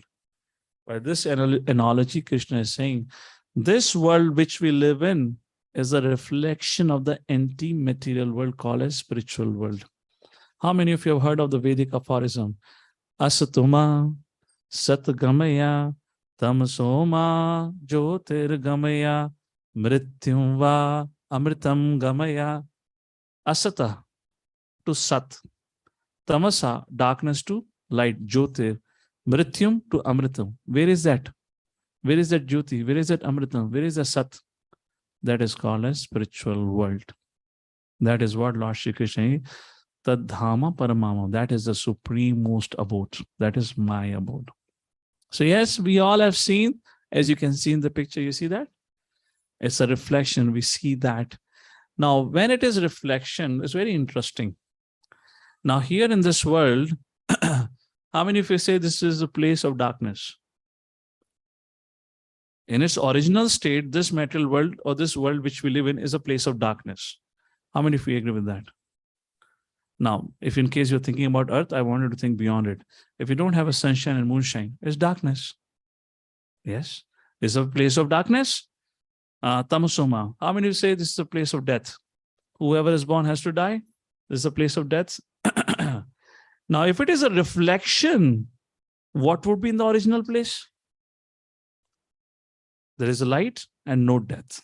That is what the whole spiritual world is. Let me make this point. I'll quote a quick story about this story, which credit is given to Alexander the Great. You know, he said Alexander the Great, but somebody said he was Alexander the Greatest fool. Why? At the age of 32, he died. And he went on conquering more and more, and he lost the provinces before what he had conquered. Anyways, long story short, when he was about to die, he called his minister, most trusted person. He said, I have 3 wishes that I wanted to fulfill. He said, yes, sir, what are your 3 wishes? He said, when I die, I want you to carry me in a coffin, and my hand should be hanging outward, dangling outside. He said, huh? What is the strange thing? He said, my second wish is, when you carry my coffin, I want my physicians, my doctors to only carry my coffin. Minister said, oh, what is this? And third, the route that you're going to take it to my graveyard, I want that route to be littered with all the wealth that I have looted. And the minister was surprised. So minister said, my dear Lord, can you please tell me, my dear master, why you have this kind of strange desires? He said, I want people to see my empty hands. The first thing, I want my hands to be outside the coffin. He said, I want people to learn from my blunder. I came empty-handed, I'm going empty-handed. Is that true? Yes. Then he said, I want my physicians to carry my dead body. Why? Even the best doctors, I had the facility to have the best doctors in the world. Even they could not protect me. Be assured, you will also die. Are you preparing for that? Third, make my way littered with all the wealth that I accrued all my life. I want to show people we wasted our life accruing those things which we cannot carry ahead. Even if you die with triple PhD and you're being a CEO of the 5 multinational companies, in the next life you'll born naked and have to go to junior KG. आइए ना, कितना ही कह लो, नहीं मैं पिछले जन्म में Steve jobs था, मैंने एप्पल बनाया था, पिताजी एप्पल लाके दिखा देंगे तुम्हें और कुछ नहीं होगा. You know, nothing gonna change. You still have to go to junior KG. You'll be thrown. So that's the point. So material world, it's a hotel or home, you know. So that's a point about this place. This is temporary. Now, this is temporary because we keep on changing our situation. Imagine you check into a hotel and you say, oh, the color of the wall doesn't look good. Change the color. Oh, the furniture doesn't look good. Change the furniture. Oh, the TV is small. Let's buy a new TV. And you keep on changing things as if this is your Pitaji ka property. I mean to say this is your permanent house. The owner will come and throw you out of the window. Hey, get out. This is a hotel. This is not home. You make changes in your home. Why are you making changes in a hotel? The point is we spend our life trying to live in this world as if this is my permanent residence. Yes or no? All of our energy is invested thinking that I would live here forever. Have you ever said, all of you live in apartments. I believe this is a high-rise society here, area. So have you ever seen standing in a balcony, looking down on the street and see dogs barking at each other? How many of you have seen dogs barking at each other? And how many of you thought, how foolish of them? The dog is barking on another dog because this dog is thinking you have entered my territory. And you're thinking, अबे कुत्ते तेरी भी नहीं है, right? Dog को कुत्ते तो बोलेंगे भाई. तुम लोग ऐसे देख रहे हो जो कुत्ता बोल रहा है. I'm just saying that same thing in Hindi. Dog is kutta in Hindi. What can I do? Imagine if that dog is standing on your property and barking at another one, and you will think, how foolish of this dog. He's standing on my property and barking at somebody else, saying that, why did you enter my property? Which means this dog is thinking as if it belongs to him, but doesn't belong to him. So when the devtas look at us, वो भी बोलते हैं कुत्ता भौंक रहा है. When they fight with neighbors. jokes apart. अरे तेरा नहीं है ये, जो ये पकड़ के बैठ गया तेरा है. पहले जमाने में तो जमीन होती थी, आज तो हवा में लटकता हुआ अपार्टमेंट होता है. Now even we don't have a property, still we are so attached to it. So, okay, jokes apart again. Concluding the point. Is it a hotel or home? It's a hotel because we keep on changing. We can't keep on changing. That's the point. So what is the home? This is the home. Na tad bhasate suryo na shashankana bhavaka yad katvan nivatante tad dharma paramamama. Why? Why it is our home? Because Krishna says, I am your father. Mamaivam su jiva loke jiva bhuta sanatana manashashtani indriyani prakritisthani.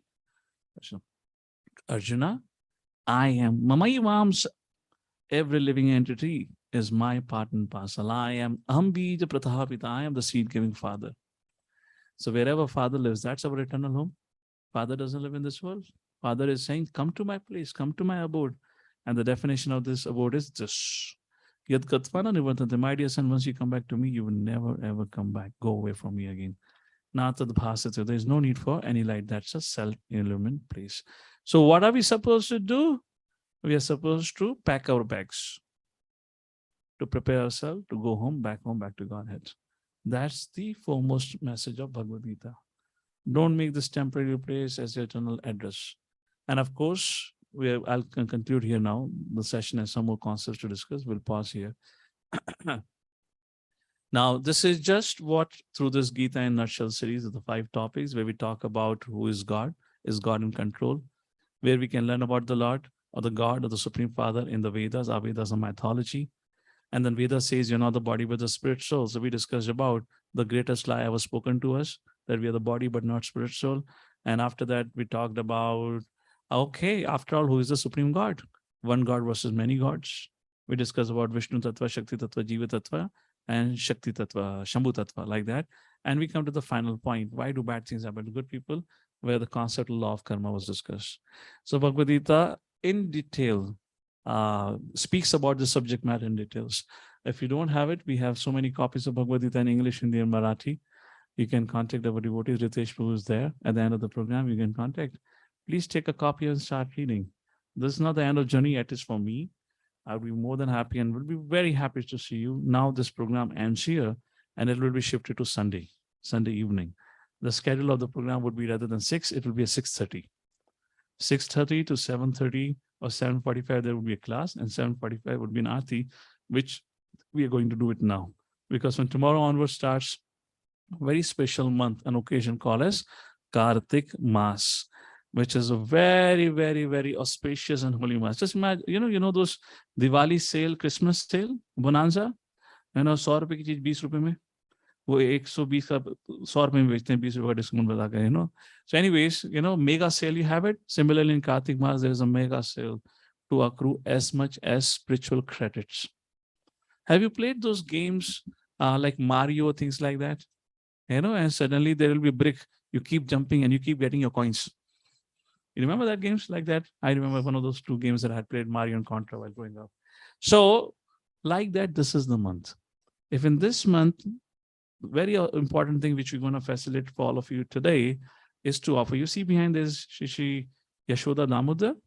So we'll discuss about this pastime in the upcoming weeks. Every Saturday, Sunday, there is a festival. I'll briefly show you about that, tell you about that.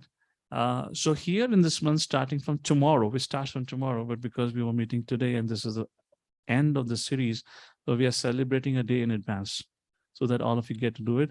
In this month, offering a ghee lamp to Shishi Yashoda Damodar, or let's say Shishi Radha Damodar for that reason, is considered to be the most auspicious thing that can ever happen to us. It's like a bonanza to spiritual credits. And along with that, if you get to chant the holy names of the Lord, Hare Krishna, Krishna Krishna, Hare Hare, Hare Ram, Ram Ram, Hare Hare. If you're not chanting, just begin with 10 minutes of chanting every day. As I said, we'll be having Saturday, Sunday festivals. So join us. We'll have a lot of kirtans there. And of course, discussions about various pastimes and leelas of the Lord in this month.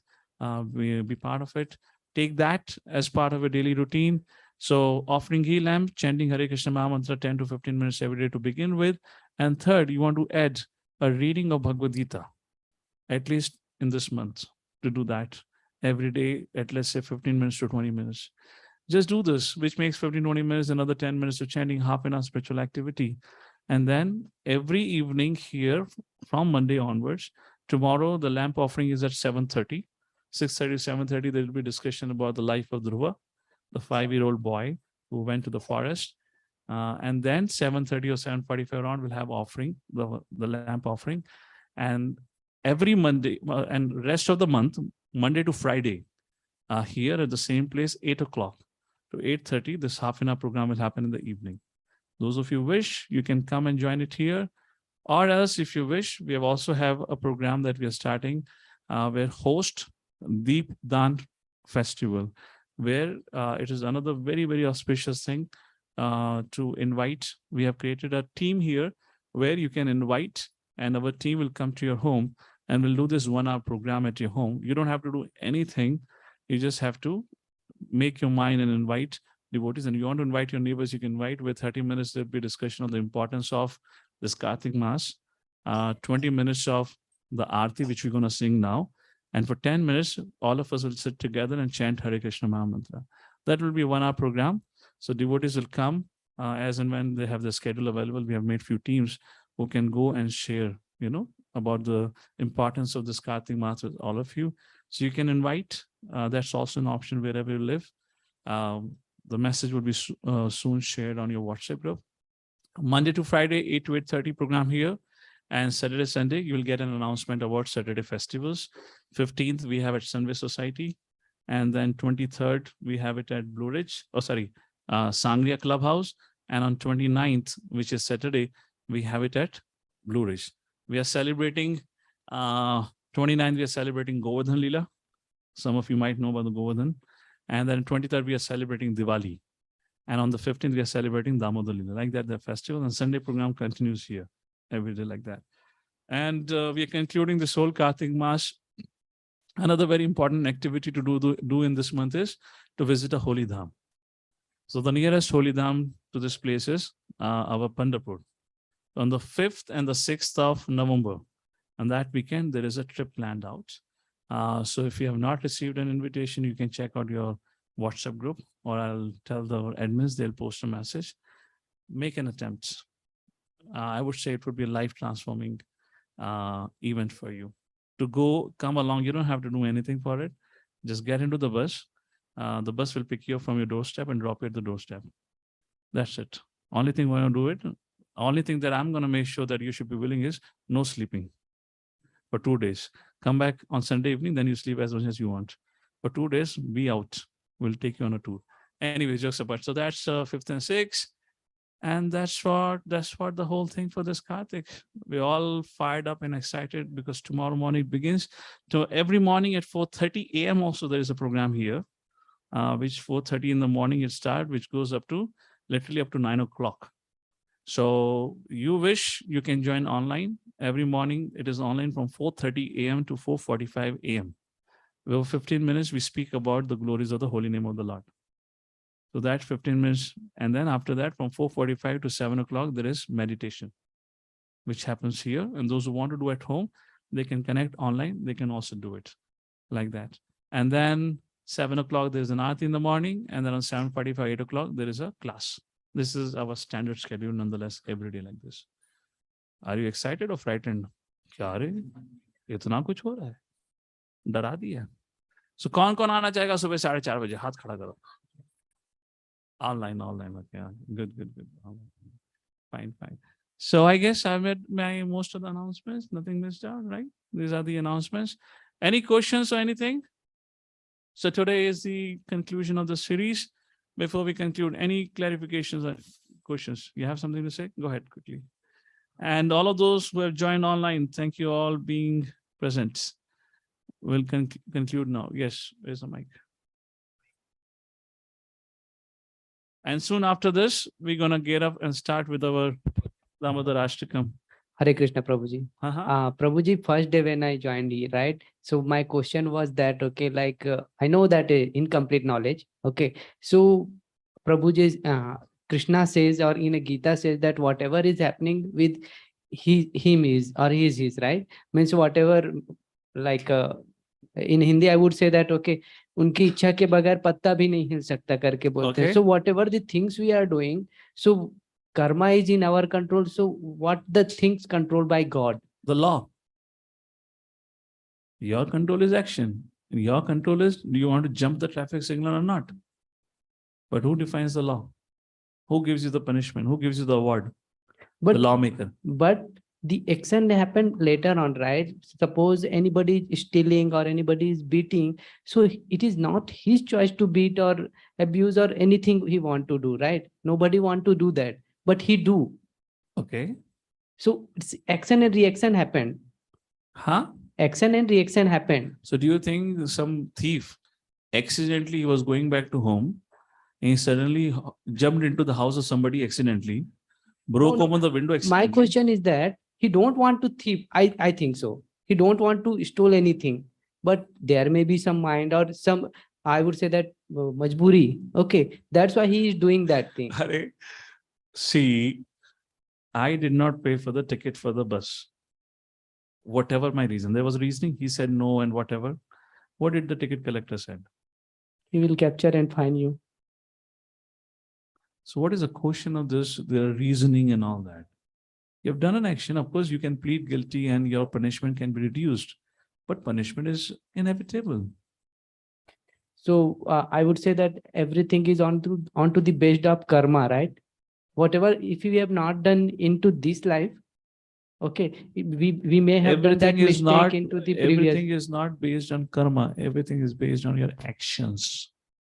Both is same. No, karma refers to reaction.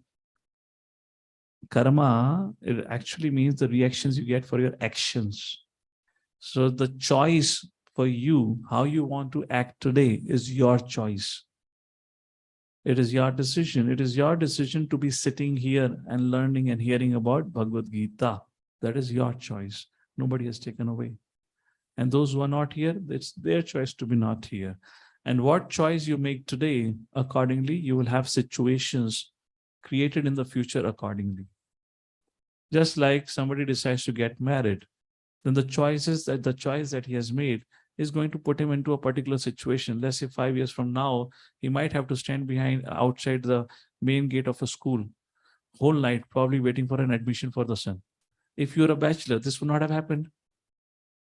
Yes, it all happened because you made a choice to get married.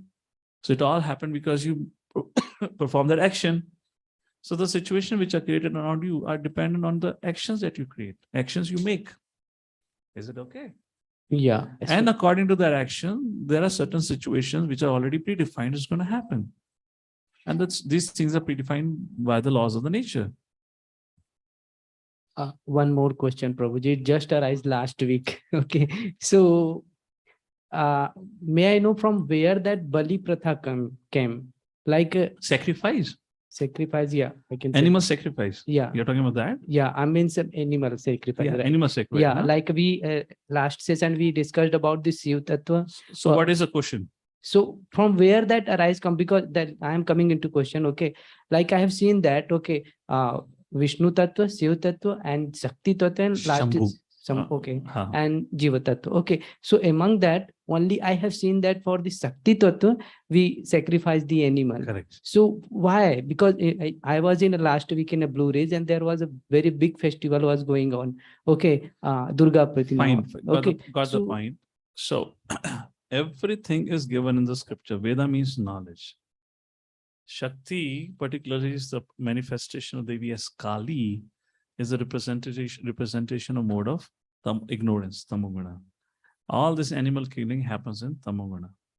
And then there is rajoguna and satvaguna. See, this is the beauty of the Vedic scriptures. Vedic scriptures are the word of the Lord. And the Lord loves us like anything in terms of he wants us to reform and come back. We discussed and clarified that before. So now there is a living entity. Let's say your son, who is crying that he wants to put a finger in a moving fan. Table fan होता है ना, उसके अंदर उसको उंगली डालने का है. आप मना कर रहे हो, माँ भी मना कर रही है, सब मना कर रहे हैं, नहीं मैं उंगली डालूंगा. What possible actions, what possible you can do? One thing that possible you can do is कि अच्छा ये सुन नहीं रहा है, जिस पे लग गया है, ठीक है. क्या करता हूँ? पंखा बंद कर देता हूँ. जब पंखा स्लो हो जाएगा तब बोलूंगा उंगली डाल, तो चोट कम लगेगी. और जैसी चोट लगेगी इसको समझ आ जाएगा मुझे नहीं करना था. So the moment the fan becomes very slow, you tell your son, put your finger. टंग की जैसी आवाज आती है. Now he says, Father, I understood. Father, I understood. So लातों का भूत बातों से नहीं मानता. He needed that kick because he made a choice to get punished. So similarly, there are people who want to eat meat because they have conditioned themselves like that from lifetimes. And they cannot. So to regulate that eating habit, so Amavasya ke raat, this sacrifice of a goat, this has been prescribed and recommended in the scripture. But how it is recommended, you have to understand. It is not that you go and purchase from the market a packed meat. No. The one who wants to eat has to, by his own hands, has to kill or slit the throat of the goat. अपने हाथों से बकरी का गला काटना पड़ेगा. और बकरी का गला काटने से पहले उसका समय अमावस्या के रात, उसी दिन को वो काटा जा सकता है. उस समय उस बकरी का गला काटते समय उसकी आंखों में, जब गला काट रहे उसकी आंखों में उठने वाला दर्द को देखना पड़ेगा, उसको देखते हुए गला काटना. तीसरी चीज, जब गला काट रहे हो तो एक मंत्र बताया गया है, उस मंत्र का उच्चारण करना है. मंत्र का मतलब क्या है? हे बकरी, मैं अपनी आदत से परेशान होके विवश होके तुम्हारा गला काट रहा हूं, और तुम्हें मैं ये अधिकार देता हूं अगले जन्म में तुम मेरा गला काटना. This is called as law of karma. इस मंत्र का उच्चारण करते हुए गला काटता है. गला काटने के बाद जो मांस निकलता है, उस मांस का 50% उसको गांव में अलग इस जैसे मांसाहार व्यक्ति को बांटना है. 25% परिवारजनों को बांटना है. आखिरी 25% फिर सब कुछ बांटने के बाद वो उसको खा सकता है. और अगले जन्म में गला किसका कटेगा? गांव वालों का नहीं, परिवार वालों का नहीं, इसका गला कटेगा. तो ये रेगुलेशन में कर दिया तो व्यक्ति धीरे धीरे कभी तो समझ आएगा मैं गलत कर रहा हूं. इसलिए तो नारद मुनि द हंटर की कहानी आती है. जो जानवरों को आधा मारा करता था, नारद मुनि कहा अरे पूरा मारो, आधा क्यों मार रहे हो? बोलो मेरे को आनंद आता है. तो नारद मुनि ने कर्मा के बारे में उसको बताया कि देख तेरी अगली गति क्या होगी. वो घबरा गया. तो उसने बोला मैं क्या करूं, मैं तो अपने बीवी बच्चों का पेट पाल रहा हूं. तो उसने बोला अपनी बीवी बच्चों से पूछो कि मैं जो कर्म कर रहा हूं, गलत कर्म, उसके कारण मुझे बहुत पनिशमेंट मिलेगी. क्या तुम मुझे अगले जन्म में जो पनिशमेंट मिलोगे उसमें हमारा 50-50% का शेयर रहेगा? मतलब नर्क में जाके कोड़े पड़ेंगे तो क्या 50-50% का शेयर रहेगा? पत्नी ने मना कर दिया, तुम्हारा काम है, मेरा काम थोड़ा है. बच्चे बोले पिताजी आपका हमारा काम है ध्यान रखना, हमारा काम थोड़ा कोड़े खाना, आप जाके पिटना. वो बेचारा बड़ा घबरा गया, अरे ये क्या कर्म है, इनकी देखभाल रहा हूँ और सारा फल मुझे मिलेगा. तो नारद मुनि के पास आए, नारद से पूछा हम क्या कर सकते हैं? उन्होंने बोला भगवान राम का नाम लो. और उस समय वह व्यक्ति भगवान राम का नाम लेना चाहता है, पर राम नाम शब्द उसके मुंह से ना निकले। तो वो नारद मुनि कहते हैं ठीक है, मरा तो बोल सकते हो क्योंकि तेरे को आदत ही मारने की है। तो वो मरा मरा मरा मरा राम राम राम राम राम राम राम करके राम का नाम लेना शुरू करा। रेगुलेशन, प्योरिफिकेशन, रेक्टिफिकेशन हो गया। सो Vedic scripture, again you have to understand, the whole point you have to understand is भगवान किस प्रकार से हमें प्रेम करते हैं और अलग अलग कारणों से हमें अपने पास लेकर आना चाहते हैं। जैसे कि पिताजी कहते हैं जो हाथ डालना है, ठीक है, पंखा बंद करता हूँ तब। Otherwise imagine somebody does not care, तो बोलते ना तुझे जो करना है कर, मैं तो जा रहा हूँ। Yes or no? I don't give a care about you. But because the father loves the child, father वहां खड़ा रहेगा and make sure the child learns a lesson also. उस प्रकार से ये सब विधि विधान की चीज है। All right? हरे कृष्णा। सो आप सभी का बहुत बहुत धन्यवाद। Will conclude our Gita in a nutshell series here. और जो भक्त ऑनलाइन आए थे उनका भी बहुत बहुत धन्यवाद। And once again remember tomorrow onwards every Sunday will have a programme at 6:30 और बच्चों के लिए भी प्रोग्राम उसी समय 6:30 से लेकर 7:45 तक भक्ति स्कूल चलता है। एक्चुअली हमारा प्रोग्राम पहले संडे को होता था ओरिजिनली, वो तो आप लोगों के लिए सैटरडे को प्रोग्राम टेम्परली करा था। तो बच्चों के लिए वो संडे स्कूल भी जारी रहेगा। Your kids can become part of it and we have the Sunday session which goes on forever. With that we conclude here. Jagadguru Srila Prabhupada ki, Bhagavad Gita ki, Hare Krishna.